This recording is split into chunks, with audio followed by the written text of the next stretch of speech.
चांद पर जाने वाला सबसे पहला जानवर कौन सा था? चूहा, कुत्ता, बिल्ली, शेर।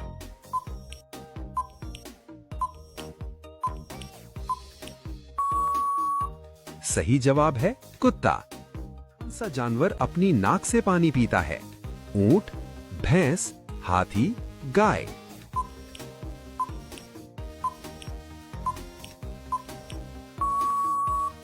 सही जवाब है हाथी। ऐसा कौन सा जानदार है जो 3 साल तक सोता रहता है? कुत्ता, भेड़िया, बिल्ली, समुद्री घोंगा।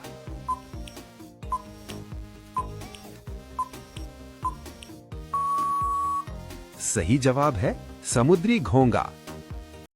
फ्रिज का पानी पीने से कौन सी बीमारी होती है?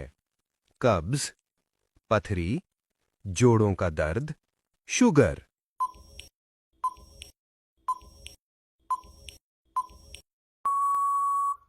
सही जवाब है कब्ज।